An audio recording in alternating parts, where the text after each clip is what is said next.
सा मैं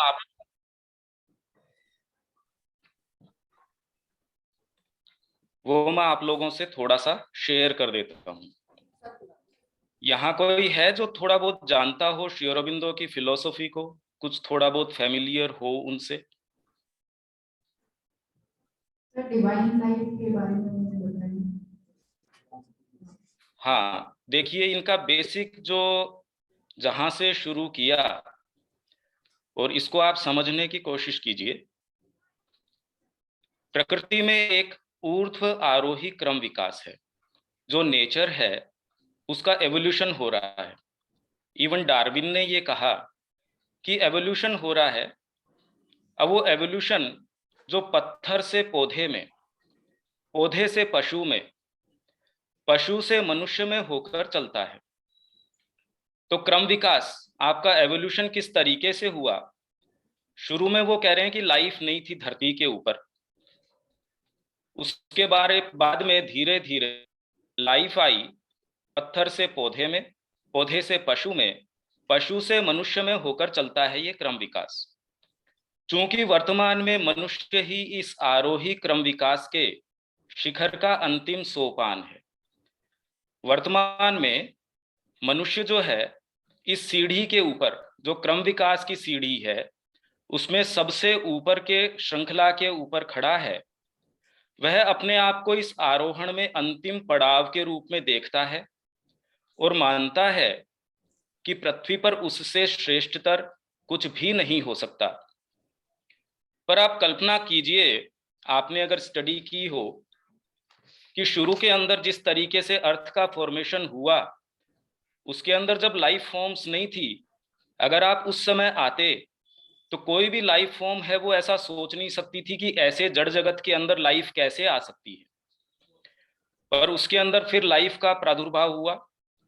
लाइफ आने के बाद में माइंड का प्रादुर्भाव हुआ। भाई हमसे पहले जो इस चेन में है, हम मानते हैं बंदर है, चिंपैंजी है, वो क्या कभी कल्पना कर सकते थे कि मानसिक चेतना भी इस पृथ्वी के ऊपर आएगी? पर फिर भी मानसिक चेतना आई इस क्रम विकास के अंदर। तो ये एक क्रम विकास इस प्रकृति के अंदर ही चल रहा है। वह अपने आप को इस आरोहण में अंतिम पड़ाव के रूप में देखता है और मानता है कि पृथ्वी पर उससे श्रेष्ठतर कुछ भी नहीं हो सकता। इस बात में वह भूल में है। अपनी भौतिक प्रकृति में वह अभी तक लगभग पूर्ण रूप से पशु है, एक विचारशील और बोलने वाला पशु। परंतु फिर भी अपनी भौतिक आदतों और सहज प्रवृत्तियों में है पशु ही। मनुष्य के अंदर और पशु के अंदर अगर आप तुलना करें तो कौन सी चीज है जो आपको मनुष्य में और पशु के अंदर जो डिफरेंशिएट करती है? आपकी सोचने और समझने की शक्ति। उसके अलावा अगर आप इंद्रियों की बात करें तो वास्तव में आपकी कैपेसिटीज की तुलना करें, आपकी अगर आंखों की तुलना करें तो आपसे बेटर कुछ ऐसे पशु हैं जिनकी आंखों की शक्ति आपसे ज्यादा तेज है। उनकी और जो इंद्रियां हैं, किसी की सूंघने की तेज है, किसी का कान तेज है। तो अगर हम ये कंपैरिजन करते हैं इस क्रम विकास के अंदर, आप में और पशु के अंदर जो फंडामेंटल डिफरेंस है वो है मेंटल कॉन्शियसनेस का। तो पर हम अगर मेंटल कॉन्शियसनेस को हटा देते हैं तो हम वास्तव में इंद्रियों के अंदर तुलना में पशु से भी श्रेष्ठतर नहीं उतरते हैं। निसंदेह प्रकृति इस प्रकार के एक अपूर्ण परिणाम से संतुष्ट नहीं हो सकती। ये एक ऐसी चीज है जो शायद ही कभी हमको सुनने मिलती है, क्योंकि जनरली ऐसी बातों को आध्यात्मिकता कह के टाल दिया जाता है। और क्रम विकास के अंदर हम ऐसी चीज को मानते ही नहीं कि इस एवोल्यूशन के अंदर, एवोल्यूशन तो आप सारे देख पा रहे हैं, हर तरीके के लाइफ फॉर्म्स, मैटर से लेके आपके पेड़ पौधे भी हैं, पशु भी हैं, और मनुष्यों के अंदर भी एक पूरी की पूरी ग्रेडेशन आप देख रहे हैं। तो प्रकृति एक ऐसी अपूर्ण चीज से कैसे संतुष्ट हो सकती है? श्री अरविंद ने सबसे पहले इस चीज को देख के ये कहा कि ऐसे अपूर्ण परिणाम से प्रकृति संतुष्ट कैसे हो सकती है? वह एक ऐसी सत्ता को प्रकट करने के लिए प्रयत्न कर रही है जो मनुष्य के लिए वैसी ही होगी जैसा मनुष्य पशु के लिए है। तो ये जो प्रकृति है, एक ऐसे बीइंग का, एक ऐसी सत्ता के निर्माण का प्रयास कर रही है जो उतनी ही श्रेष्ठतर होगी या उससे भी कहीं अधिक श्रेष्ठतर होगी जितनी श्रेष्ठतर सत्ता मनुष्य है एक पशु की तुलना में। एक ऐसी सत्ता जो अपने बाह्य रूप में तो मनुष्य ही बनी रहेगी और फिर भी उसकी चेतना मन तथा मन की अज्ञानता की दासता से बहुत ऊंची उठ जाएगी। श्री अरविंद पृथ्वी पर मनुष्यों को यही सत्य सिखाने के लिए आए थे। उन्होंने बताया कि मनुष्य एक मानसिक चेतना में निवास करने वाली केवल एक संक्रमणशील सत्ता है। संक्रमण किसको कहते हैं? एक ट्रांजिशनल स्टेज है कि मनुष्य से पहले एक ऐसी सत्ता है जो सोच समझ नहीं सकती। मनुष्य के बाद एक ऐसी सत्ता होगी जिसके डीपर पावर्स लेटेंट होंगे, जो आत्मा के आधार के ऊपर सोच सकेगी, विचार कर सकेगी। तो एक बीच की एक कड़ी है। मनुष्य जो है केवल एक संक्रमणशील सत्ता है, किंतु वह एक नई चेतना, सत्य चेतना प्राप्त करने की संभावना से युक्त है और एक पूर्ण रूप से सामंजस्यपूर्ण, शिव तथा सुंदर, सुखी तथा पूर्णतः सचेतन जीवन जीने में समर्थ है। धरती पर अपने संपूर्ण जीवन काल में श्री अरविंद ने अपना पूरा समय अपने अंदर इस चेतना को, जिसे उन्होंने अतिमानस का नाम दिया, प्रतिष्ठित करने में और जो लोग उनके इर्द गिर्द इकट्ठे थे उन्हें इसे अनुभूत करने में, सहायता प्रदान करने में लगाया। तो ये एक श्री अरविंद का दर्शन है कि वो ये कह रहे हैं कि प्रकृति के जो क्रम विकास में है उसमें निहित है ये बात कि मनुष्य से श्रेष्ठतर एक सत्ता आएगी। वर्तमान में हमें ये एक ऐसी असंभव फिलोसॉफी लगती है, पर ये वैसी ही असंभव है जैसे कि किसी पशु के लिए मनुष्य का आविर्भाव असंभव प्रतीत हुआ हो। इस बात में अगर किसी के कोई प्रश्न है तो एक छोटा सा एक प्रारूप हमने ये दिया है कि श्री अरविंद का जो दर्शन है किस चीज के ऊपर आधारित है और क्या उनका दर्शन है, और दिव्य जो अतिमानस की वो बात कर रहे हैं उसका रैशनल क्या है, उसके पीछे का कारण क्या है, उसका फंडामेंटल क्या है। इसके बाद हम अपने विषय जो भारतीय संस्कृति है उसके ऊपर आएंगे। इसके संबंध में या ऐसी कोई बात है या जो चीज इसमें नए समझ में आई हो, इसमें कोई प्रश्न है आप लोगों के?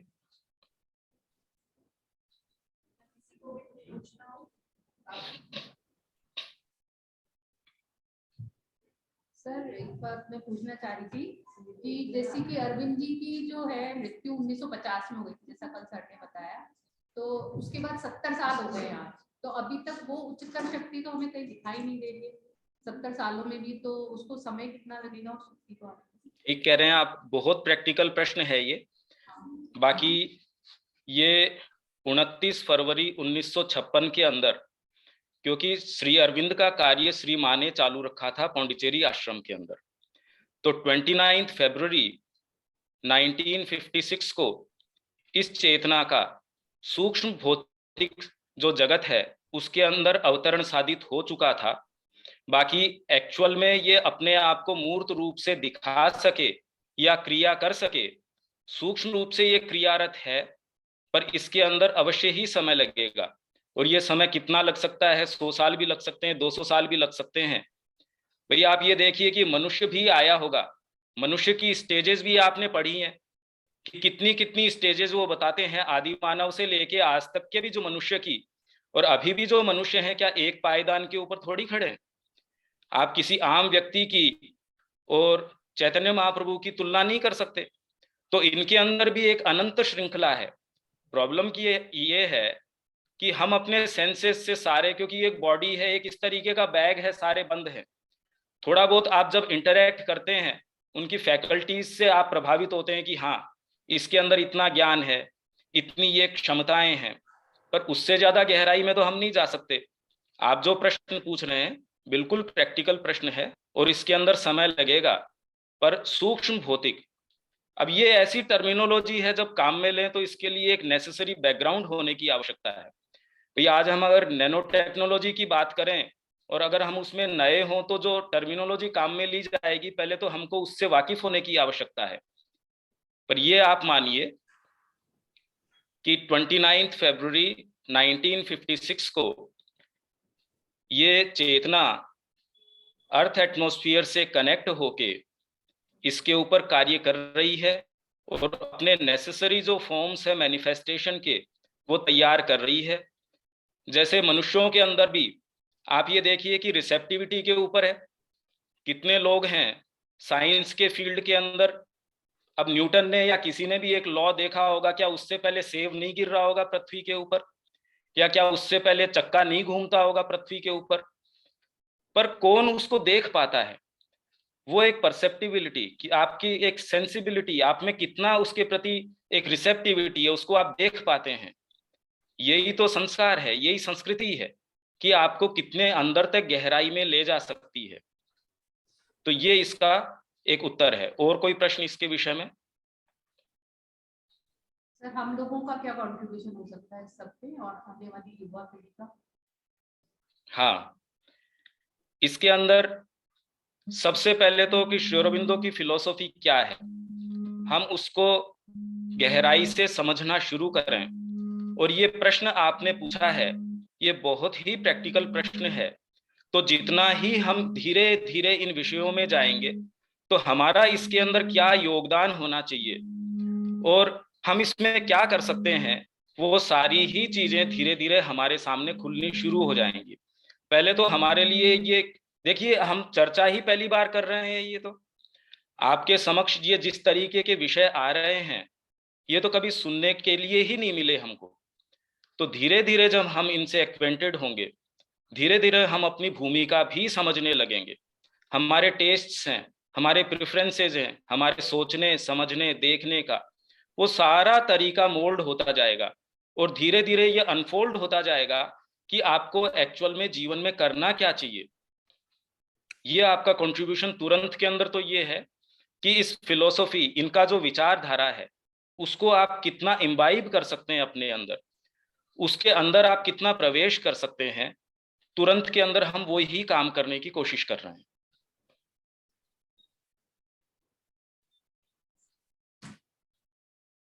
और कोई बात?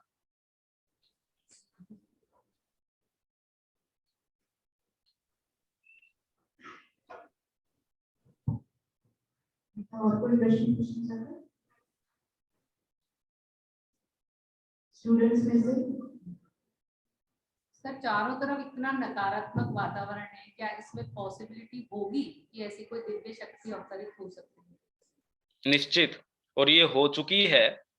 और इसी के लिए हमारी जो संस्था है यहाँ पे इसी चीज के लिए प्रयास कर रही है।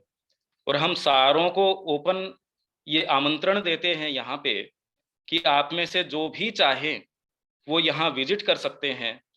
आप अगर इस ओर इंक्लाइंड महसूस करते हैं तो तुरंत में एक ऐसी आवश्यकता है कि ऐसे ग्रुप्स हों जो ये जागृति लेके आए। हर फील्ड में इस चीज की आवश्यकता है कि जो वर्तमान ढांचा है उसमें नवीन चीजें आए, नए विचार आए। कौन सा ऐसा क्षेत्र है, जीवन का है, आर्थिक व्यवस्था का है, न्याय व्यवस्था का है, आपकी शासन प्रणाली है, सबके अंदर नवीन चीजें आनी चाहिए। और नवीन चीजें सबसे पहले विचार से शुरू होती हैं।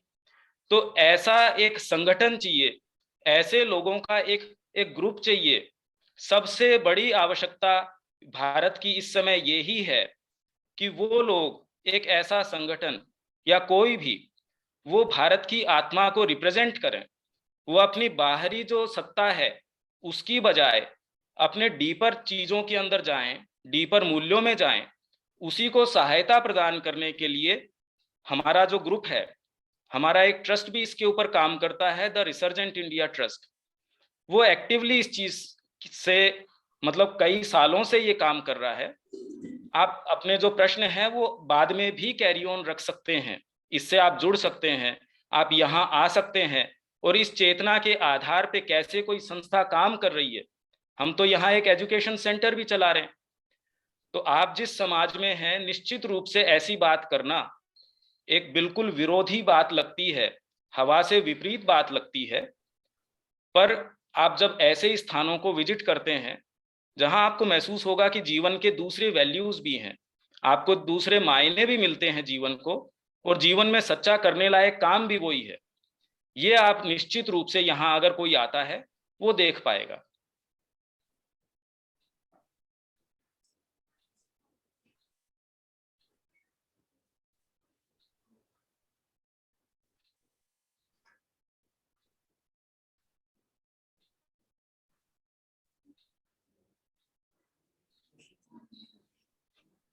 सर ये जो महामारी चल रही है अभी, तो उसके लिए कुछ आपकी संस्था और ये उसमें कुछ आप प्रयास मतलब के कुछ कर रहे हो? हाँ बिल्कुल, हमने बड़ी डीप स्टडी करी है इसकी, और बाकी हमारी जो संस्था है इसके अंदर कभी भी इस तरीके का फियर एंटर नहीं किया जैसा कि ग्लोबली हमको देखने मिला है। ये हमारी एक संस्था है जिसके अंदर इन हाउस हमारे पास स्टूडेंट्स भी हैं, जिसके अंदर टीचर्स भी हैं, और ये एक ऐसा सेटअप है जिसके अंदर सारे टीचर्स हैं, वो कोई भी सैलरीड या प्रोफेशनल्स नहीं हैं, वो सारे के सारे स्पिरिचुअल एस्पिरेंट्स हैं जो यहीं रहते हैं।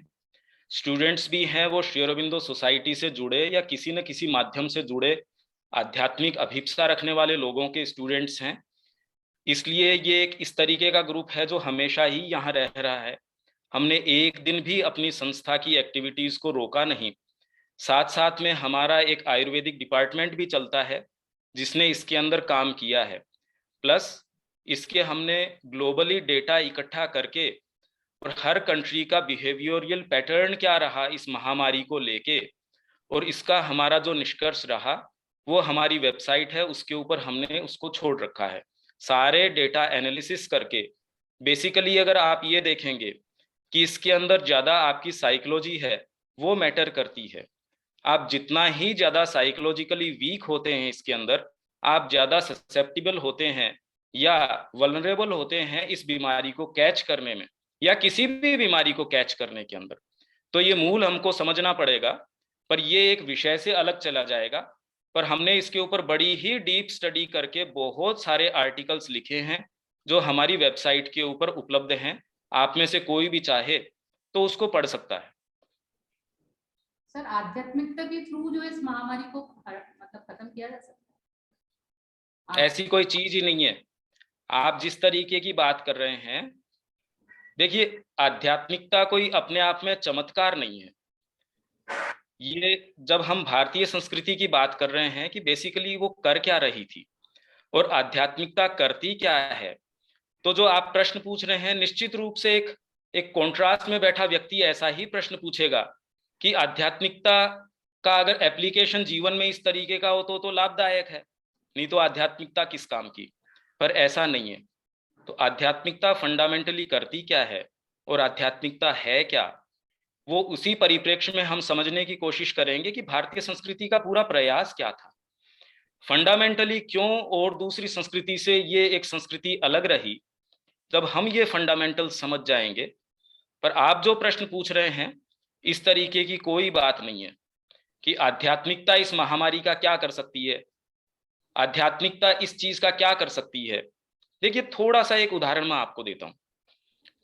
जैसे एक बंदर है, अब वो इन्हीं टर्म्स के ऊपर सोचेगा कि अगर उसको लाभ क्या हो जाए, मानसिक चेतना हो जाएगी, तो बताइए मेरे को अच्छे फल मिल पाएंगे पेड़ों के ऊपर, या मैं पेड़ों के ऊपर और अच्छे से कूद सकूंगा, या जो जो बंदर की जो चीजें हैं क्या वो मैं कितनी अच्छी और कर सकूंगा। तो आप ये कहेंगे भी मानसिक चेतना आने पे ये इश्यू नहीं रहते। तो वैसे ही आध्यात्मिक चेतना आने के ऊपर ये ऐसे इश्यू नहीं रहते। क्या आप ये कॉन्ट्रास्ट से समझ पाते हैं क्या? ये एक चेतना का बिल्कुल ही अलग एक आयाम है, एक परिवर्तन है। आप एक पशु की चेतना को नहीं समझा सकते कि हम यहाँ बैठ के इस क्लास में जो डिस्कशन कर रहे हैं इस समय, आप किसी बंदर को समझा सकते हैं क्या? आपका कोई पेट है, आपको बहुत प्रेम भी करता होगा, आप अपने साथ उसको यहाँ ले भी आए इस सेशन में, तो क्या क्या कभी वो अप्रिशिएट कर सकता है कि यहाँ हम कर क्या रहे हैं? वैसे ही आध्यात्मिक चेतना के अंदर क्या होगा और क्या नहीं होगा, हम इस चेतना के अंदर रह के हम कल्पना ही नहीं कर सकते। तो ये आप जो प्रश्न पूछ रहे हैं, उसकी रेलेवेंस आप तो पहले जो उसके जिस आधार पे शुरू कर रहे हैं कि आध्यात्मिकता, पहले वो हो तो सही। वो होगी तब उसके क्या क्या आउटकम्स होंगे, वो तो उसके बाद होंगे। हाँ जी सर, मैं जानना चाहती हूँ, लाइक जैसे बच्चे हैं या हम लोग हैं, इस सोसाइटी से जुड़ना चाहते हैं, आपके साथ काम करना चाहते हैं, तो उसके लिए कोई प्रोसेस है ज्वाइन करने का सोसाइटी को या संस्था को, या आप डायरेक्टली हम किस तरह से कनेक्ट हो सकते हैं? हाँ, ये हमारी जो कोऑर्डिनेटिंग टीम है जो यहाँ है, आप उनसे संपर्क कर सकते हैं। आपको वो जितनी जो भी आवश्यकता होगी वो सारी हेल्प करेंगे।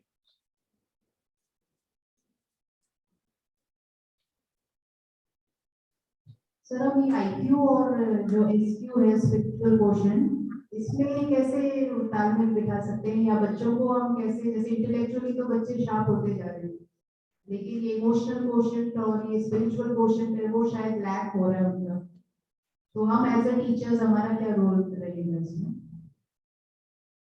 हाँ, ठीक बात कर रहे हैं। इसके लिए देखिए, ये प्रश्न ही नहीं उठा, प्रश्न तो पहली बार उठा है ये। तो एक्चुअल में जब ये चर्चा होगी और ये चीजें हमारे सामने क्लियर होंगी, इसके अंदर टीचर्स का एक बहुत बड़ा रोल है सारी नीतियां डिसाइड करने में, क्योंकि क्लास के अंदर आप ही तो उसके साथ इंटरेक्ट करते हैं। इसमें जब आपके वैल्यूज के अंदर सुधार आएगा, जब आपकी स्वयं की चेतना में सुधार आएगा, तो स्वयं ही वो धीरे धीरे धीरे धीरे बच्चों के अंदर भी परकोलेट करना शुरू कर देगा। तो निश्चित रूप से देखिए, अभी तक हमारे पास कोई एक ऐसी अच्छी चीज नहीं मिली हमको, क्योंकि जब हम संस्कृति की भी बात करते हैं तो उसके बाह्य रूपों से हम उसको समझना शुरू कर देते हैं कि हमारे व्रत है, त्योहार है, या जितने भी हैं, इनका देखिए इस संस्कृति से कोई लेना देना नहीं है। इनका इतना ही लेना देना है जितना कि आपने जो कपड़े पहन रखे हैं उनका आपसे लेना देना है। वो समय से चेंज हो सकते हैं, आप उनको बिल्कुल आउटफिट अपना चेंज ही कर सकते हैं। आपको कोई आवश्यकता नहीं है कि आप ये ही आउटफिट काम में लें, या आप किस तरीके से उसको पहनते हैं या किस समय पे पहनते हैं। इस संस्कृति ने जो भी रूपों को अपनाया, क्योंकि जैसे ही हम आध्यात्मिकता की बातें करते हैं, देखिए इसीलिए एक बड़ा गहरा डर घुसा हुआ है लोगों के अंदर कि हमारी जो सामान्य एक प्रक्रिया है, जीवन जीने का एक तरीका है, अगर हम इसमें आध्यात्मिकता का प्रवेश करवाते हैं तो क्या हमको वन में जाना पड़ेगा या जंगल में जाना पड़ेगा, क्या करना पड़ेगा? इसका हम आज के समय के साथ तालमेल कैसे बिठाएंगे? पर आध्यात्मिकता और सामान्य जीवन ऐसी कोई खाई है ही नहीं। कोई अगर डीपली एक कोई कला के क्षेत्र के अंदर जिसकी फैकल्टी है सपोज, वो क्या जीवन को अलग अलग कर लेता है? क्या जीवन में हर जने के अंदर कितनी कितनी फैकल्टीज है, क्या वो जीवन अच्छे से नहीं जी पाता? जो ज्यादा जिसके अंदर कोई संभावनाएं हैं, क्या जीवन वो अच्छे से नहीं जी पाता? तो आध्यात्मिकता अगर आपके अंदर है तो आपकी लेटेंट फैकल्टीज, आपकी कोई अलग चीज नहीं है, ये आपकी ही अंतर्निहित फैकल्टीज हैं। जब वो आप में जागृत होंगी तो आप और बेटर काम कर सकेंगे। भाई, इसका प्रत्यक्ष प्रमाण हम अगर भारतीय संस्कृति की जो भी उपलब्धियां देखें, आज वैसे तो कितनी चीज बची हुई है, उनका साहित्य, उनकी जो कलाकृतियां हमारे सामने आज बची हुई हैं, कितने विशाल जो उन्होंने भवन वगैरह बनाए वो बचे हुए। हालांकि हम एकमात्र इन कलाकृतियों या इनकी उपलब्धियों से उन लोगों का आकलन नहीं कर सकते। आप अगर कोई कविता लिखते हैं, उससे आपके पूरे व्यक्तित्व का आकलन नहीं हो सकता। पर फिर भी अगर वो आध्यात्मिकता में रहे और उनकी उपलब्धियां भी आज हम देखते हैं तो हम अवाक रह जाते हैं। हमारे पास सारी मशीन है, हमारे पास सारी टेक्नोलॉजी है। कौन सा ऐसा फील्ड है, आप एस्ट्रोलॉजी ले लीजिए, आप आयुर्वेद ले लीजिए, कौन सी ऐसी, आप तो सारे इस चीज से वाकिफ हैं कि एक एक क्षेत्र ऐसा है जिसमें हमने अभी तक कंप्यूटर गणित का उतना वो फॉर्मूले सारे नहीं निकाल पाया है जितने कि हमारे वेदों के अंदर पहले से निहित है। तो वो लोग कौन थे? तो आध्यात्मिकता का अर्थ आप कह रहे हैं कि हम जीवन में क्या कर पाएंगे, तो आप इससे देख सकते हैं कि हमारी संस्कृति ने जीवन में क्या किया था। उन्होंने आध्यात्मिक आउटलुक रखा जीवन का, तो उन्होंने जो उपलब्धियां की वो उपलब्धियां आप भी कर पाएंगे। हम उन्हीं जो हमारे फोरफादर्स हैं, अगर उनकी संतान है तो हमारे अंदर निश्चित वो क्षमता है, हम वो चीज कर सकते हैं। पर आप देखिए कि हम कहां से कहां तक आ गए। निश्चित रूप से हम अगर अपना ये आउटलुक चेंज करते हैं तो हम वापस अपनी उसी धरोहर को प्राप्त कर सकते हैं, हम पुनः उसी भाव में निवास कर सकते हैं। तो आप कह रहे हैं कैसे तालमेल बिठाएं, तालमेल की बात ही नहीं है। ये एक ऐसा आम प्रश्न है जो मेरे को इवन पेरेंट्स से भी डील करना पड़ता है, क्योंकि यहाँ बच्चे आते हैं और एक अलग तरीके की ये संस्था है, आम संस्था नहीं है। तो उसमें वो पूछते हैं कि बच्चा यहाँ से पढ़ने के बाद सामान्य जीवन में कैसे तालमेल मिलाएगा। तो हम कहते तालमेल कैसे बनाएगा मिलाएगा। भैया आप किसी गधे को एक मनुष्य बना देते हो और उसको कह देते हो बाद में कि वो तालमेल कैसे बनाएगा, हम कहते हैं नहीं बनाएगा वो तालमेल।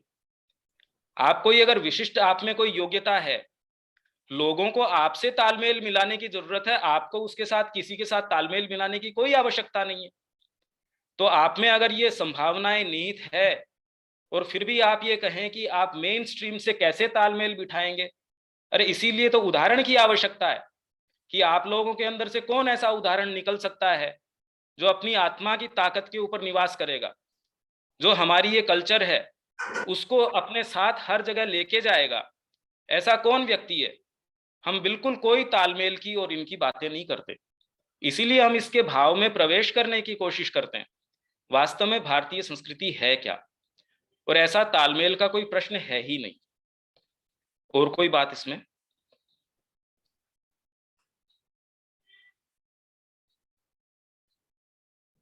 तो आपके मन में दिमाग में कुछ भी क्यूरियोसिटी है आप सर से पूछ सकते हैं।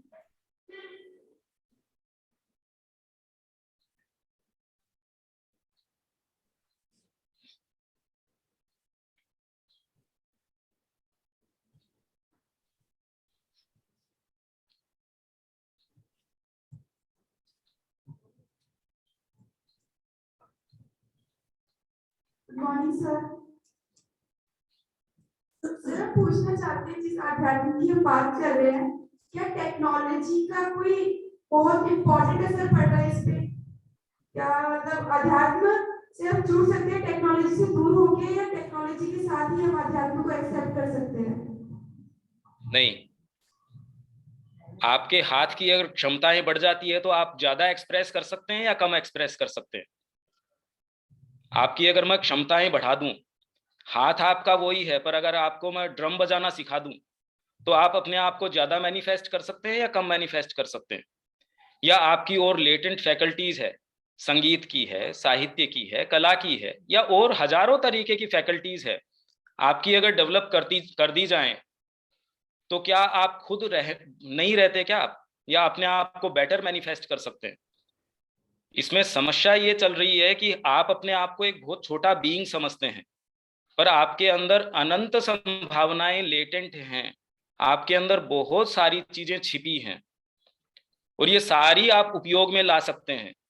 पर जैसे आप मोबाइल को उपयोग में लेते हैं, पर इस समय एडिक्शन हो गया मोबाइल का, पर काम में लेना और मोबाइल आपके ऊपर सवार हो जाना और आपको गुलाम बना लेना, इन दोनों चीजों में जैसे अंतर है वो आप समझते हैं, वैसे ही टेक्नोलॉजी जो है उसका आपके जीवन में प्रयोग या वो आपके जीवन पे हावी हो जाए, इन दोनों के अंदर तो किसी भी व्यक्ति को अंतर समझ लेना चाहिए।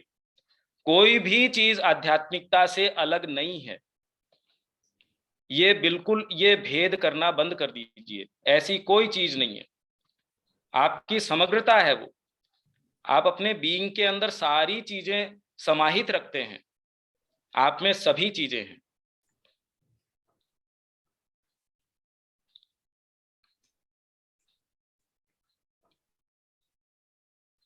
क्या हम अपने मेन सब्जेक्ट पे चलें अभी, या और कोई इसमें क्वेश्चन हो?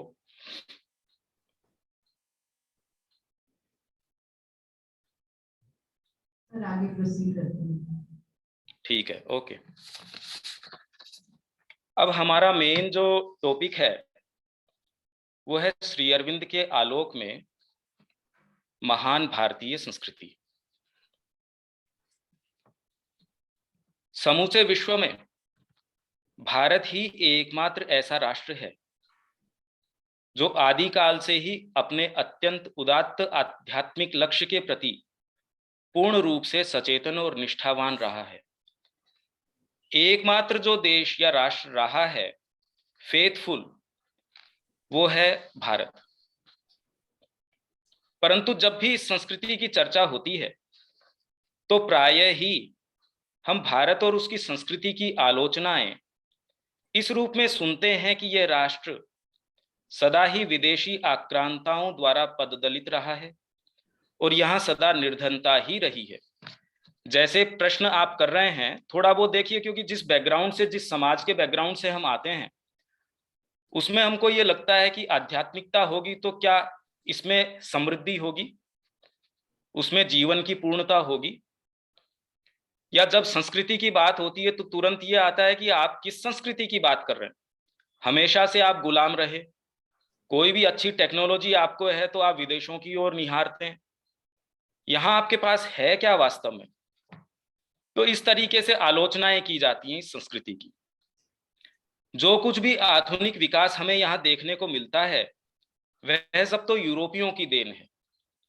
इस संस्कृति का मूल्यांकन अधिकांशतः हम केवल उसकी अवनति शब्द समझते हैं कि मतलब डिक्लाइन, जब उसका पतन हो रहा है उस काल से हम मानते हैं। इस संस्कृति को केवल उसी समय को लेके उसको डिस्क्राइब करने की कोशिश करते हैं, उसकी जड़ता और निष्क्रियता के काल के आधार पर किया गया पाते हैं। परंतु वास्तव में यह किसी भी संस्कृति के मूल्यांकन का सच्चा आधार नहीं हो सकता और विशेषकर प्राचीन भारतीय संस्कृति के मूल्यांकन का तो कदापि नहीं हो सकता। अब इसके अंदर हमारे पास जो फंडामेंटल प्रश्न, और इसके ऊपर आपको विशेष ध्यान देने की आवश्यकता है क्योंकि ये शायद ही कभी पहले हमने सुना हो कि वास्तव में किसी संस्कृति को मूल्यांकन करने का, उसको जज करने का, उसका क्राइटेरिया क्या होना चाहिए, उसके मानक क्या होने चाहिए। ये मानक श्री अरविंद ने हमको प्रदान किए हैं और उनकी कृति है फाउंडेशंस ऑफ इंडियन कल्चर, भारतीय संस्कृति के आधार। वो एक्चुअल में श्री अरविंद ने ये अपनी जो पुस्तक है वो लिखी ही जो आलोचनाएं हैं। मिस्टर विलियम आर्चर एक थे, उन्होंने इतनी आलोचनाएं की इस संस्कृति की, तो उन्होंने कहा कि ये वास्तव में आलोचनाओं का मैं उत्तर इसलिए देना चाहता हूं क्योंकि कोई भी वेस्टर्न आउटलुक इसी तरीके से इस संस्कृति को देखता है, पर उससे हमारा लाभ ये रहा कि हमको इस संस्कृति के हार्ट में प्रवेश करने का मौका मिला कि वास्तव में ये संस्कृति है क्या, या किसी भी संस्कृति को जज करने के हमारे पैरामीटर्स क्या होना चाहिए, हमारे क्राइटेरिया क्या होने चाहिए किसी भी संस्कृति को जज करने के। हम अगर ये कहें इतनी सारी संस्कृतियां रहीं, हम कैसे उनको समानांतर रखें या कैसे उनको हम एक दूसरे से कंपेयर करें? क्या मानक है हमारे पास कि उनकी क्या उपलब्धियां रहीं, उन्होंने क्या किया? ये मानक इतने इंपॉर्टेंट है।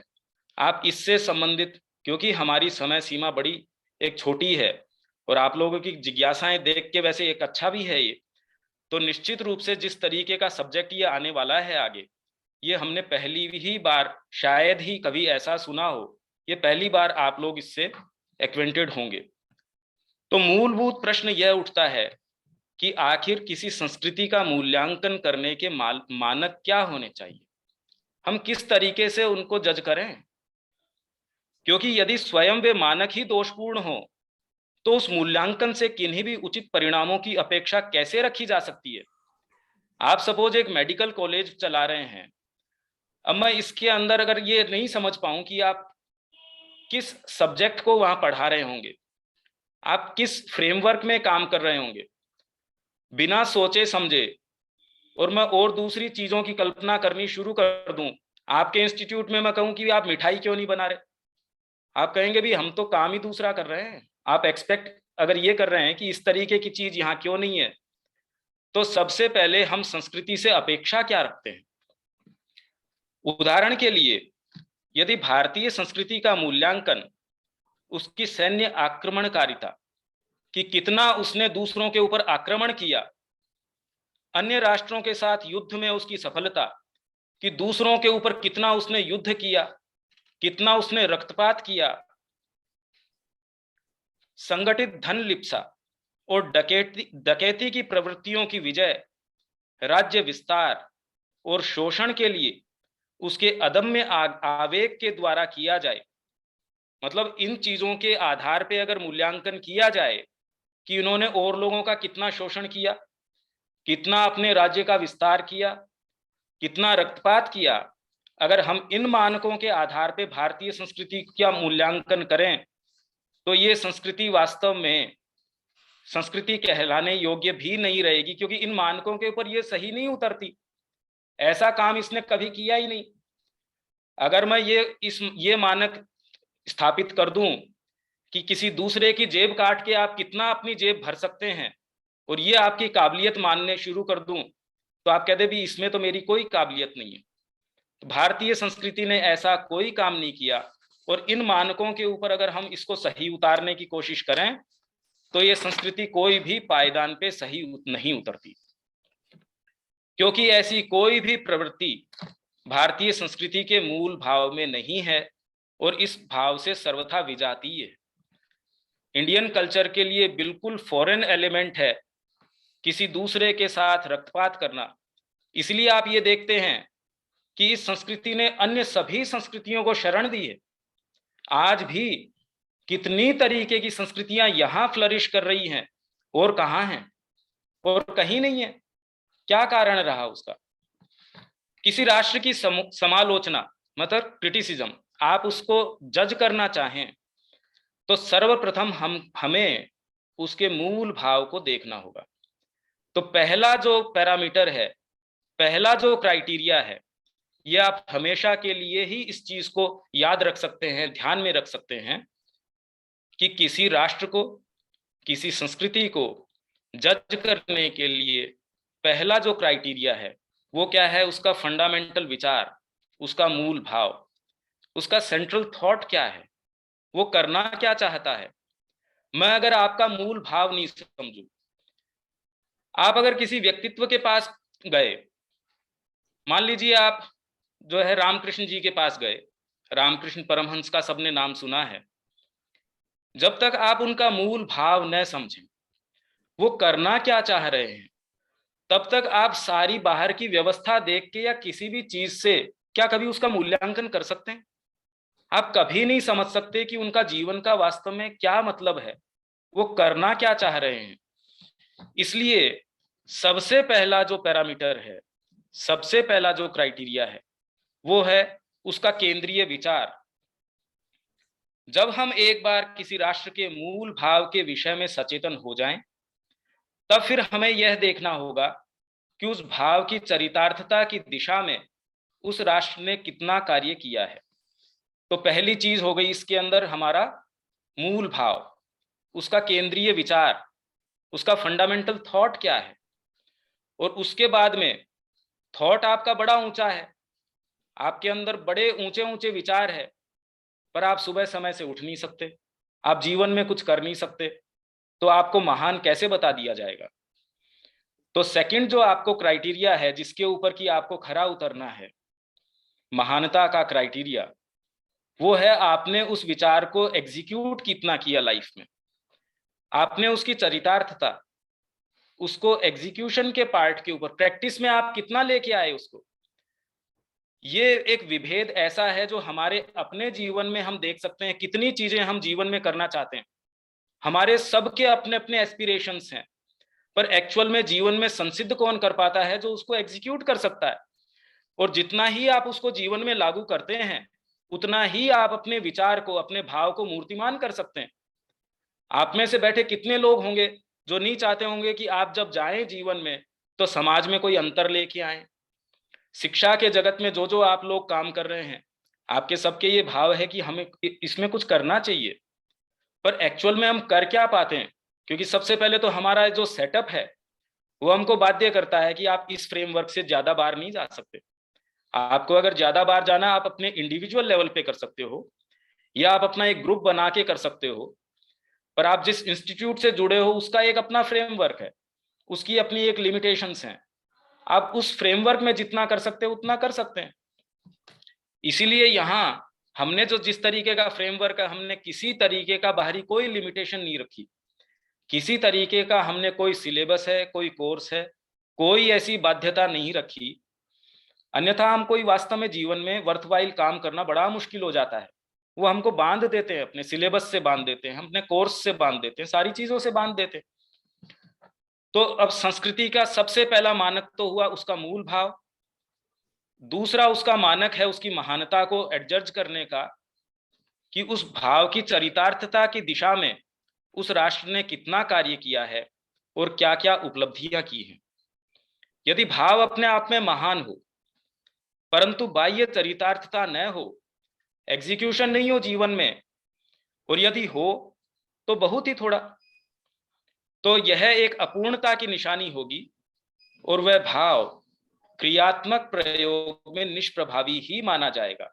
तो एक्चुअल एग्जीक्यूशन के अंदर वो इनइफेक्टिव है आपका भाव, और ऐसी संस्कृति को कभी भी महान संस्कृति नहीं माना जा सकता। तो इसलिए हमारा भाव भारतीय संस्कृति का, ये हमने इसमें एलेबोरेट किया है। जो पुस्तक ये हमारी है, जो श्री अरविंद की भारतीय संस्कृति के आधार है, उसमें उन्होंने सब संस्कृतियों को लेके उनको कंपेयर किया कि उनका मूल भाव क्या रहा, और उस मूल भाव के कारण क्यों वे संस्कृतियां कोई भी आज उनके नामो निशान तक नहीं है, और भारतीय संस्कृति आज भी अपनी नींव वैसी की वैसी उसकी अक्षुण्ण बनी हुई है। और उसकी उपलब्धियां, ये तो कोई भी फील्ड के अंदर हमको बताने की आवश्यकता नहीं है।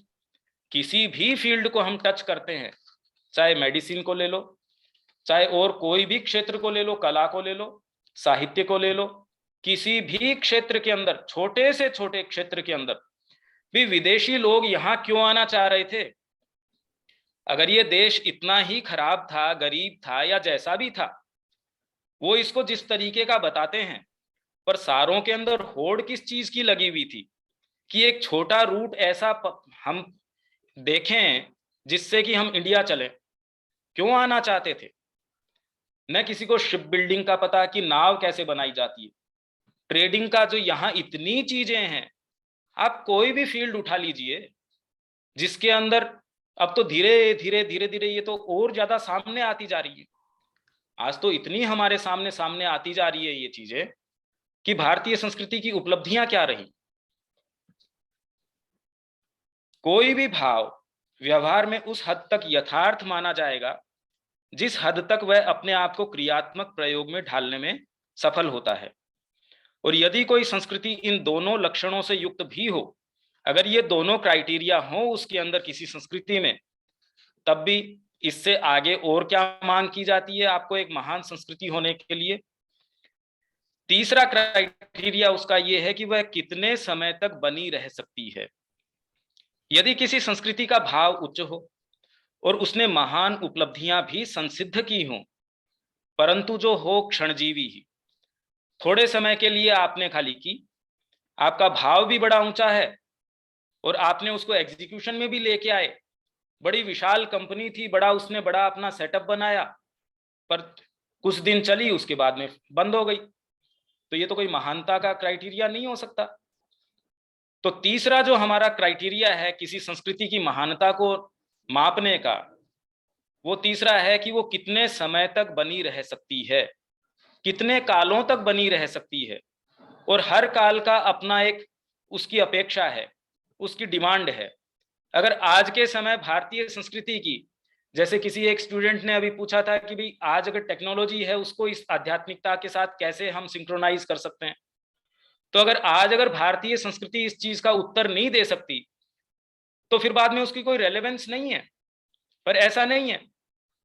इसीलिए हर काल में, हर समय में, वैदिक समय से लेके अलग अलग काल आए, वो तो अगर आप हिस्ट्री पढ़ते हैं तो आप देख सकते हैं कि ये संस्कृति अलग अलग कालों से, अलग अलग पड़ावों से किस तरीके से मूव की है, और हर समय में इसने उस समय के अनुकूल कैसे अलग अलग रूप दिए हैं इसने, अलग अलग फिलोसफी दिए, अलग अलग साहित्य दिया है, वो सारी चीजें अपने समय के अनुकूल इसने प्रदान करी है। और आज के समय के अनुकूल जो उनका प्रश्न था, जो श्री अरबिंदो की फिलोसफी है, वो एक नए जगत के अनुकूल फिलोसफी है कि दिव्य मानव का अवतरण जो होगा, हमको अब उसके लिए कार्यरत होना है। मनुष्य एक बीच की कड़ी का काम कर सकता है इसके अंदर। तो आपका जो प्रश्न है कि कैसे टेक्नोलॉजी और आज की आध्यात्मिकता है, ये एक मूल प्रश्न है कि भारतीय आध्यात्मिकता आज के समय में कैसे उत्तर दे सकती है। और इसके अगर आप प्रमाण देखें तो हर कंट्री के अंदर जहां पहले भारतीय आध्यात्मिकता का प्रवेश नहीं था, आप अमेरिका के अंदर, इंग्लैंड के अंदर कहीं भी देखें तो आप देख सकते हैं कि इस्कॉन के कितने मंदिर हैं जो शायद ही पहले कभी होंगे। आप कहीं भी चले जाइए, भारतीय संस्कृति की एक्सेप्टेबिलिटी, उसकी स्वीकार्यता इतनी जबरदस्त रूप से बनी है। भारतीय जो यहाँ हमारे आज के परिवेश में, हम उतना इस साहित्य को शायद जानते होंगे जितना कि वहां हमारा लिटरेचर ट्रांसलेट होके मिलता है। कौन ऐसा हमारा आज का जो कोई भी टीचर है बड़ा, जो स्पिरिचुअल टीचर है, जिनके आश्रम नए होंगे वहां पे? तो क्या ये इस चीज का प्रत्यक्ष प्रमाण नहीं है कि ये जो संस्कृति है वो उस संस्कृति के अंदर जा रही है, भारतीय संस्कृति उसके अंदर अपनी छाप बना रही है। और वो किस तरीके से अपनी छाप बना पाएगी, किस समय वर्तमान समय के अंदर ये इन परिस्थितियों के अनुसार उत्तर दे पाएगी, वो तो हम देख सकते हैं, वो तो हम सारी चीजें देख सकते हैं। पर आध्यात्मिकता आपको मना नहीं करती कि आप टेक्नोलॉजी न करें। हम तो अभी चर्चा कर रहे हैं टेक्नोलॉजी के माध्यम से ही कर रहे हैं, पर टेक्नोलॉजी को हम किस चीज के लिए काम में ले रहे हैं वो इंपॉर्टेंट है। आप अपनी टेक्नोलॉजी को किस उद्देश्य के लिए काम में ले रहे हैं? आपको कोई शिक्षा मिली है, आप उस शिक्षा को, आप अगर बंदूक चलाना जानते हैं तो रक्षा के लिए चला रहे हैं या कोई टेररिस्ट एक्टिविटी के लिए चला रहे? दोनों में रात दिन का अंतर है। अगर आप ये डिफरेंशिएट नहीं कर सकते तो फिर बाद में कोई मायने ही नहीं रहे। तो वैसे ही आज के समय में आज भी हमारी संस्कृति जो है उतनी ही जीवंत है, इनफैक्ट पहले से ज्यादा जीवंत है। टेक्नोलॉजी के कारण आज ज्यादा जीवंत है। आज जितना प्रभाव शायद हमको यहाँ इंडिया में देखने नहीं मिल रहा, उससे ज्यादा एक्सेप्टेबिलिटी अगर आप इस विषय पे थोड़ी सी भी खोज करेंगे तो पूरी पृथ्वी के ऊपर, आप इसको छोटी बात क्यों मानते हैं? योग दिवस है, पूरे विश्व के अंदर मनाया गया है। भारतीय योग है, उसकी एक्सेप्टेबिलिटी है, वेद है, उसका अध्ययन है। कितने लोग हैं जो पहले कुछ भी नहीं जानते थे और आज शायद ही ऐसा कोई इंस्टीट्यूशन है वहां जहां गीता को अध्ययन नहीं किया जा रहा हो, बड़ा डिटेल के अंदर किया जा रहा है। पर समस्या यहां हमारे साथ क्या हो रही है कि वहां से जो छूटी हुई चीजें हैं, उनके पुराने जो कपड़े हैं, हम उनको पहनने का प्रयास कर रहे हैं। इसलिए हमको लगता है कि हमारा जो वर्तमान जो आज का ढांचा है उसमें अगर आध्यात्मिकता को ला दिया जाए तो क्या होगा? अरे भाई क्या होगा, ऑलरेडी आध्यात्मिकता तो काम कर ही रही है। आपको सच्चे मायने मिलेंगे। अगर आपके आंखें न हो, आप कहीं आंखें लगा दी जाएं तो क्या होगा? अरे क्या होगा? वही होगा जो आज आप बेटर काम कर सक रहे हैं। आपकी आंखें हटा दी जाएं तो आप क्या करेंगे? तो वैसे ही आध्यात्मिकता आपको एक सही परिप्रेक्ष्य प्रदान करता है जीवन में करना क्या चाहिए। क्योंकि हमारा सबका मूल प्रश्न जीवन में, हम हमेशा ही अंदर एक कुंठा से भरे होते हैं कि हम करें क्या। स्टूडेंट के रूप में हमारे परिवार ने ये कह दिया या हमको एक्चुअल में पता नहीं होता हम क्या करें। एक टीचर के रूप में अगर आपकी कोई थोड़ी बहुत भी एस्पिरेशन है तो आप ये नहीं जानते करें क्या। कोई दूसरे वॉक ऑफ लाइफ में आप हैं तो आप नहीं जानते करें क्या। आध्यात्मिकता आपको जीवन में सच्चे मायने, सच्चे अर्थ, सच्ची दिशा प्रदान करती है। तो आप काम करना बंद नहीं करते, आप 1000 गुना, अनंत गुना काम करते हैं। आप क्या मतलब किसी भी विशाल भवन को, प्राचीन भवन को आप सामने खड़े होके आप मंदिर देखिए साउथ के, तो उन लोगों ने क्या कलाकृतियां तैयार कर दी, कैसे करी होगी, कैसे उन्होंने, आज कल्पना हम नहीं कर सकते कि सारी टेक्नोलॉजी होने के बावजूद हम वैसा निर्माण की कल्पना नहीं कर सकते, कैसे करी होगी उन लोगों ने। तो आध्यात्मिकता हमको उससे दूर नहीं करती, पर जीवन का डायनामिज्म अनंत गुना बढ़ा देती है, जीवन की संभावनाओं को खोल देती है। तो ये हमारा इसके अंदर मानक रहा। ऐसी संस्कृति को आदर्श संस्कृति की संज्ञा नहीं दी जा सकती। अतः किसी महान संस्कृति में अपने आप को बनाए रखने की और सभी आघातों को विजयी रूप से सहन करने की क्षमता भी होनी चाहिए। किसी भी दीर्घजीवी संस्कृति का अपने विकास क्रम में भिन्न भिन्न कालों से सामना होता है। जैसे भारतीय संस्कृति का हुआ, इतने सारे आक्रमण हुए, आक्रांता भी आए, पर क्या वो संस्कृति नष्ट हो गई? वो तो वैसी की वैसी बनी हुई है। और आज जो अपने तरीके से वो उत्तर दे रही है, अगर हम उसको देखना जाने तो विश्व भर में हम देख सकते हैं कि वो अपनी छाप बनाने में बिल्कुल सफल है। बदले हुए समय या परिस्थितियों के अनुरूप यदि किसी व्यक्ति, समाज या संस्कृति में अनुकूलनता की शक्ति न हो, अनुकूलनता मतलब एडेप्टेबिलिटी, अगर वो एडेप्ट न कर सकती हो, तो यह उसकी अनमनीयता और रूढ़ता की ही निशानी और क्षय की भी सूचक होगी।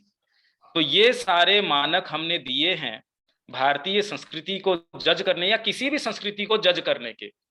अब हम मूलभूत भाव के साक्षात्कार में भी, अब जो मूल भाव है भारतीय संस्कृति का, इससे पहले कि हम आगे चलें, पहले तो कि मूल भाव भारतीय संस्कृति का क्या रहा, ये प्रवेश हम करें उस मूल भाव के अंदर, ये भी अपने आप के अंदर कोई इजी टास्क नहीं है, सरल चीज नहीं है।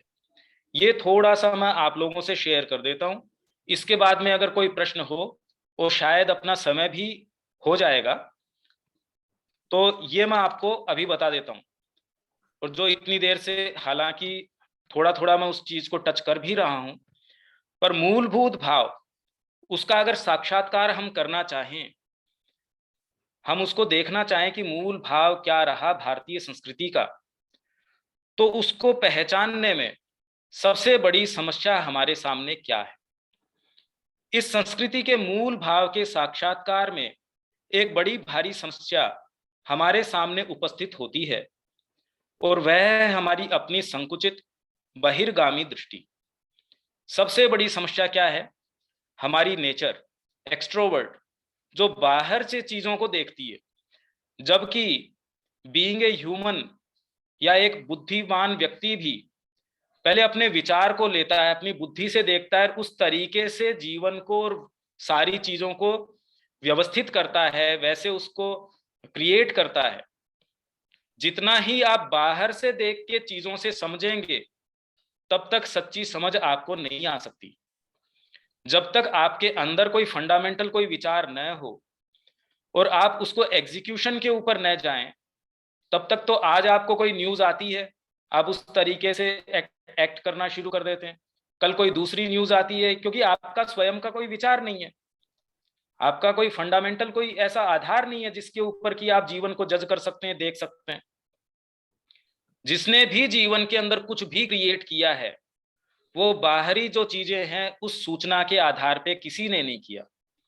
हमारे जितने भी महान जो अग्रणी रहे हैं, उन्होंने बाहरी इंद्रिय सूचनाओं के आधार पे कुछ भी क्रिएट नहीं किया। तो पर हमारे सामने ये सबसे मोटी फंडामेंटल प्रॉब्लम यही है कि हम चीजों को जज किसके आधार पे करते हैं। हमको जो इंफॉर्मेशन मिलती है हमारी इंद्रियों के आधार पे, चीजें कैसी है, हमको क्या सुना। व्यक्ति ये कहता है ना कि भी देख सोच समझ के आप निर्णय कीजिए। अभी देख सोच समझ के तो आप निर्णय कर ही रहे हैं, और सब जना वैसे ही कर रहा है, तो फिर सबके निर्णय अलग अलग क्यों? सबकी आंखें अगर आप डॉक्टर से चेक करवाएं तो हो सकता है किसी की बेटर आंख हो तो भी उसके निर्णय अच्छे हो, ये तो कोई जरूरी नहीं है। किसी की अगर इंद्रियां बहुत तेज हो तो क्या निर्णय थोड़ी उससे कोई बेटर हो जाता है। तो सबसे पहली जो हमारे सामने समस्या आती है कि हमारी जो दृष्टिकोण है, हमारा जो आउटलुक है, वो एक्सट्रोवर्ट है, जो चीजों की सतह को ही देखने की अभ्यस्त है, और अपने क्षुद्र अहम में डूबे रहने पर हमें अपनी संकीर्णता, मतलब हम कितने छोटे हैं, इसका हमें भान नहीं होता। भी हम जितने ये प्रश्न कर रहे हैं बेसिकली ये वैसे ही है जैसे मैंने अभी आपको बताया कि कोई कहे आध्यात्मिकता आने से क्या होगा, कैसे समझाया जाए। किसी आपके बिल्कुल निकटवर्ती क्रम विकास क्या कहता है कि बंदर या चिंपैंजी आपके पूर्वज हैं। अगर उसको आपके साथ यहाँ बिठा दिया जाए और उसको समझाया जाए कि हम जो चर्चा कर रहे हैं उसके लाभ क्या होंगे, आप कहाँ से शुरू करेंगे, कहाँ खत्म करेंगे। तो वैसे ही अब भारतीय संस्कृति में आध्यात्मिकता और या हमारे जीवन में आध्यात्मिकता या अपने आप में आध्यात्मिकता का क्या रोल है, उससे आपकी क्या फैकल्टीज हैं या क्या संभावनाएं हैं वो खुल जाएंगी। कहाँ से शुरू करें, कहाँ खत्म करें, और एक छोटे सेशन में तो कितना किया जा सकता है। पर हाँ, इतना जरूर है कि ये आपके थॉट्स को कुछ एक भोजन दिया जाए कि ऐसी भी चीज है, कोई ऐसी भी चीजें हैं जो सामान्य आपको सुनने, सोचने, समझने की जो चीजें हैं उससे भी इतर कोई चीज है। उदाहरण के लिए, जिस प्रकार एक बंदर की चेतना के लिए पाशविक चेतना की तुलना में मानवीय चेतना में खुलने वाली अनंत संभावनाओं का आभास पाना संभव नहीं है, उसी प्रकार सतही चेतना में निवास करने वाले व्यक्ति या समूह के लिए उस संस्कृति का आभास पाना भी संभव नहीं होता। इसी कारण भारतीय संस्कृति की समालोचना में आलोचक अपने आप को व्रत, त्योहार, रीति रिवाज, अनुष्ठान, आचार और विभिन्न धर्म, इन सारों की भूल भुलैया में जकड़ा पाते हैं, जिसका कि उन्हें कोई भी सूत्र प्राप्त नहीं होता। तो जैसे ही हम भारतीय संस्कृति की बात करते हैं कि ये संस्कृति इसलिए अच्छी है, देखिए हम इसके अंदर तिलक भी लगाते हैं, हम इसके अंदर शिखा रखते हैं, हम इसके अंदर ये करते हैं। और फिर आजकल एक दूसरा ट्रेंड चला है कि नासा ने इस चीज को रिकॉग्नाइज किया है। अरे भाई, आपकी चीज को नासा रिकॉग्नाइज करता है और आप इसमें गर्व कर रहे हैं, ये तो शर्मिंदगी की बात है कि आप अपनी चीज पे गर्व नहीं कर रहे और इस बात पे अभी भी गर्व कर रहे हैं कि नासा ने रिकॉग्नाइज कर लिया, या ये फॉरेन वालों ने आपको रिकॉग्नाइज कर लिया कि संस्कृत इतनी अच्छी लैंग्वेज है। तो क्या कल को वो ये कह देंगे कि ये अच्छी लैंग्वेज नहीं है तो आप छोड़ देंगे उसको? तो हमारी फंडामेंटल प्रॉब्लम ये है कि हमने आज तक अपनी स्वयं की चीज के अंदर गर्व नहीं कर रहे हम। इसलिए अब करने का, हम इसको वाइंड अप करते हैं। इसमें जो प्रश्न होंगे वो जो भी हैं, क्योंकि इसमें बहुत सारी चीजें थी वो मैं टच नहीं कर पाया क्योंकि ये समय सीमा थी। शायद हम तो इसकी एक तरीके की, जैसे जिसको प्रस्तावना कहते हैं या एक आरंभ कहते हैं, उसमें ही हम तो सिमट के रह गए। कोई नहीं। तो वर्तमान में भारत एक ऐसी प्रक्रिया में से गुजरता हुआ प्रतीत होता है जहां इसके जीवन के सभी पहलू और मूल्य अधिकाधिक पाश्चात्य उपयोगितावादी भाव और उसके मूल्यों से प्रभावित होते दिखाई दे रहे हैं। हमारे सारे मूल्य और हमारी सारी जो लाइफ की वैल्यूज हैं वो इन्वेडेड हैं इस समय। कपड़े कौन से अच्छे, परिधान कौन सा अच्छा, किसी भी हमारे चीजों का तरीका कौन सा अच्छा, वही अच्छा हम बाहर से देख लेते हैं कि वो लोग क्या कर रहे हैं। इनफैक्ट हम वो भी नहीं कर पा रहे। इसलिए परधर्म के अनुसरण के कारण ये राष्ट्र जिन जिन विभीषिकाओं से घिर गया है, परधर्म का अर्थ आप समझते हैं कि हमारे धर्म के अतिरिक्त हम किसी दूसरे के कपड़े पहन के कभी भी सुखी नहीं हो सकते या किसी दूसरे के तौर तरीकों के अंदर सुखी नहीं हो सकते। पर हमने वही काम शुरू कर दिया। हमारी जितनी भी शिक्षा प्रणाली है, न्याय प्रणाली है, शासन प्रणाली है, सारी की सारी हमने हूबहू अक्षर से उनकी कॉपी कर ली। हमारा समाज का कैसा सिस्टम होना चाहिए हमने उनका कॉपी कर लिया और फिर आज हम तकलीफ पा रहे हैं। हम ये मूलभूत समझने के लिए कोशिश ही नहीं कर रहे कि भी हमारे फंडामेंटल्स क्या हैं, हमको वो चीजें कैसे सूट कर सकती हैं। हमें दूसरी परिस्थितियों में हमारा टेम्परामेंट अलग है, हमारे पास तो एक बेटर हमको संस्कृति मिली है और उसके बावजूद हम उनको कॉपी करने की कोशिश करें तो हम उसमें सुखी कैसे हो सकते हैं। तो और अधिक पाश्चात्य तौर तरीकों की अंधाधुंध नकल करने का प्रयास एक भारी भूल प्रतीत होता है। किसी अन्य के विधान के द्वारा नहीं, अपितु स्वयं अपने भीतर जाकर ही हम अपने जीवन के सच्चे स्रोतों और अपनी खोई हुई आत्मशक्ति को पुनः प्राप्त कर सकेंगे। इसके लिए, और जो आप पूछ रहे थे हम क्या करें, ये उसी चीज का उत्तर है कि अभी वर्तमान में हम, मतलब भारत को क्या करना चाहिए। इसके लिए वर्तमान में भारत के लिए सबसे महत्वपूर्ण कार्य जिसकी पूर्ति होने पर उसकी वर्तमान की अधिकांश समस्याएं एवं कठिनाइयां स्वतः विलीन हो जाएंगी, वह है अपनी महान संस्कृति, उसके गौरवमय अतीत, उसका जो गौरवशाली अतीत रहा है, हमारा कैसा पास्ट रहा है, और उसकी परमोच्च उपलब्धियों के पीछे छिपे हुए गहन सत्य को पुनः प्राप्त करना। एक महत्तर भविष्य के निर्माण के लिए हमें अपने महान अतीत को जानना होगा और उसे आधार बनाकर आगे बढ़ना होगा। तो हमारे लिए करने का तुरंत के अंदर काम यह है कि हम जितना ही अपने अतीत को जानेंगे, क्योंकि आपका एक ऐसा अतीत, गौरवशाली अतीत रहा है, आपके परिवार के अंदर भी। भाई आपको अगर ये कहा जाए कि आपके दादाजी ऐसे थे, बिल्कुल बदमाश थे, चोर थे, वो बिल्कुल डाउन ट्रोडन थे, उनको कोई भी आके, मतलब उनकी ऐसी अगर स्थिति बताई जाए, तो आपको कभी भी जीवन में कहीं भी आप कोई कार्य करेंगे क्या कभी कॉन्फिडेंस आ पाएगा? कभी नहीं बन पाएगा।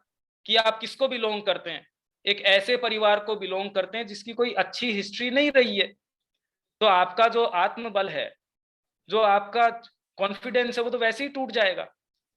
तो आपको तो अपना अतीत है, जब वो जानेंगे तब आप समझेंगे कि आप उन ऋषियों की, आप उन फोरफादर्स की संतान हैं। अपने आप गौरव का भाव आप में जागना शुरू हो जाएगा।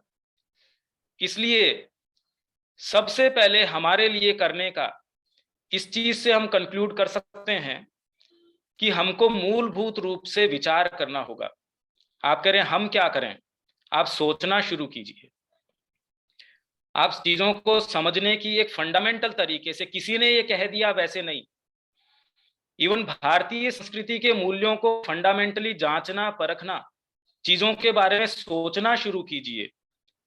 चीजों को देखिए कि आपके चारों तरफ क्या हो रहा है, वास्तव में संस्कृतियों में हो क्या रहा है, आज की स्थितियों में हो क्या रहा है।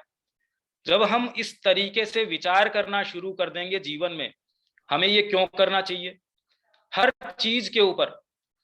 इवन स्वामी विवेकानंद ने ये कहा कि आप किसी भी चीज को यूं ही स्वीकार न कर लो, आप उसको यूं ही एक्सेप्ट न कर लो। हर चीज को आप कसौटी के ऊपर उतारिए, पर कसौटी कौन सी? पाश्चात्य कसौटी नहीं। अभी कसौटी क्या है आपके पास, ये आपको एक शुरू करना होगा। आप कोई भी अगर जीवन में कुछ भी करना चाहते हैं, आपको विचार करना होगा, आपको शुरू करना होगा ये। तो हम इससे यहां इस चीज को कंक्लूड करते हैं कि यहां से हम संकल्प करें कि हम अपनी संस्कृति के अतीत को, उसको जानें, वो कितना गौरवशाली रहा था, और उससे जुड़ें। वो जीवन में क्या करेगा, ऑटोमेटिकली करेगा, वो बाद में नहीं करेगा, आपके विचार में वो चीज आनी शुरू होगी। देखिए आपका जीवन वास्तव में उस तरीके का होता है जितना आपका कंसेप्शन होता है। जो आप, जैसा आपका विचार है, जैसा आपका थॉट पैटर्न है, वैसा आप जीवन के अंदर उसको एग्जीक्यूट करते हैं। तो आपका जीवन वास्तव में और कुछ नहीं है। आपकी आंतरिक, जो आप कितना जी सकते हैं, आपकी प्रेरणा क्या है, आपका मानसिक स्ट्रक्चर क्या है, आपकी परिकल्पना क्या है, उस तरीके से आपका जीवन होता है। तो जीवन में अगर अंतर लाना चाहते हैं तो सबसे पहले विचार से शुरू करना होगा आपको जीवन में। अन्यथा लाएंगे क्या आप? अनुशासन भी लाएंगे तो किस लाइट में लाएंगे, किस प्रकाश में लाएंगे? भाई कोई खिलाड़ी है, वो कहता है मेरे को सुबह इतनी बजे उठना है, उसने एक गोल फिक्स कर लिया। कोई बिजनेसमैन है, वो अपने रूटीन उस तरीके से फिक्स करता है। तो आप अपने जीवन में क्या उद्देश्य रखते हैं, वो निर्धारित करेगा कि आपके जीवन का फ्रेमवर्क क्या होगा, आपका बाहरी जीवन किस तरीके का होगा। तो वास्तव में अगर आप अपने जीवन में कोई वैल्यूज लाना चाहते हैं, तो आपको गहराई से चिंतन करना होगा, और आपको ऐसे लोगों का, ऐसे वातावरण का, ऐसी पुस्तकों का सत्संग करना होगा जो इस विचार के अंदर हों। अदरवाइज तो आप कहां से लेके आएंगे? अगर आप वो विचार, जैसे पहली बार आपको ये चीज सुनने मिली, अब इसके जो डिटेल्ड जो चीजें हैं वो इतनी देर में नहीं हो सकती। अब इसमें कोई आपके प्रश्न हो वो ले सकते हैं, अदरवाइज हम इसको यहाँ कंक्लूड करते हैं। को भी कुछ क्यूरियोसिटी सर से पूछ सकते हैं, बेटा आप लोग शेयर करें इधर से। कुछ पूछना चाह रहे हैं बच्चों आप? नहीं? टीचिंग फैकल्टी में से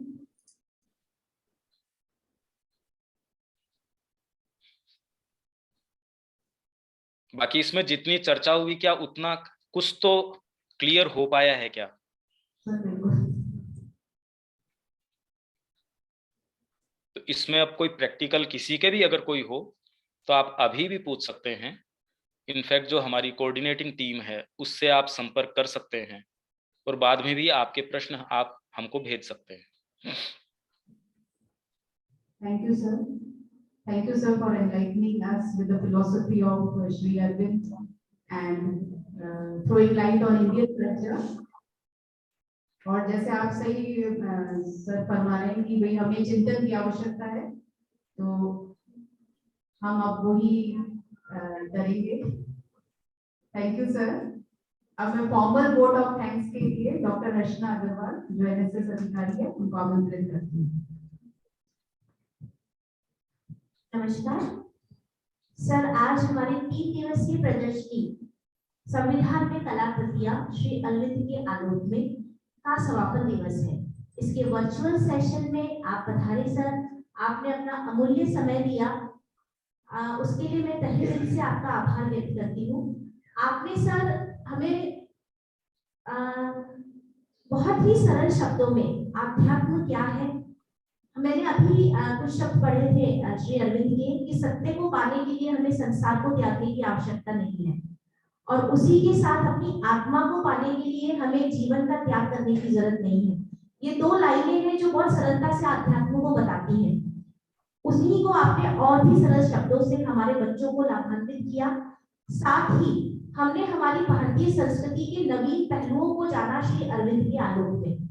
सर संस्कृति को तो हम हमेशा ही बात करते हैं कि हमारी संस्कृति बहुत महान है, लेकिन आपने एक गहन विषय को उठाया कि हमारे बच्चे जो आज की युवा पीढ़ी है वो हमारे पूर्वजों को जाने, हमारी संस्कृति को जाने, तभी वो उस पर गर्व महसूस करेगी। कहीं ना कहीं हम पाश्चात्य सभ्यता को बहुत ज्यादा गहनता से अपनाते जा रहे हैं, हम उसी को फॉलो कर रहे हैं कि वही सब कुछ सही है, लेकिन वास्तव में ये हमारे बीइंग अ टीचर ये हमारी रिस्पॉन्सिबिलिटी है कि हमारे बच्चे हमारी पूर्वजों को, हमारी संस्कृति को, हमारी महानता को जाने। और ये एक ऐसा अनछुआ पहलू था जिसको हम धीरे धीरे भूलते जा रहे थे। तो आज से हम जरूर से इसी उम्मीद से इस सत्र को समापन करेंगे कि हम सब मिलकर प्रयास करें कि हमारे बच्चे से ज्यादा संस्कृति को जाने, हमारे पूर्वजों को पहचाने और हम कोशिश करेंगे कि सर आगे भविष्य, निकट भविष्य में भी आपका सानिध्य इसी तरह से मिलता रहे हमारे बच्चों को। हम और ऐसे सेशंस करवाते रहे जिससे हमारे बच्चे कुछ नई चीजें जाने। इसी के साथ में हमारी पूरी भवानी निकेतन परिवार और एनएसएस की तरफ से आपका तहे दिल से आभार व्यक्त करती हूँ कि सर आपने अपना बहुमूल्य समय हमें दिया। साथ ही में इस समापन सत्र में मेरे सहयोगी, हमारे पूरे टीचिंग स्टाफ और मेरे सारे बच्चे जो एनएसएस के हैं उनको भी धन्यवाद देती हूँ, जिनके बिना हमारी ये जो 3 दिवसीय प्रदर्शनी थी जिसमें सर हमने सूर्य प्रताप सर के सानिध्य में संविधान को जाना, बच्चों ने बहुत अनछुए पहलुओं को जाना संविधान के बारे में।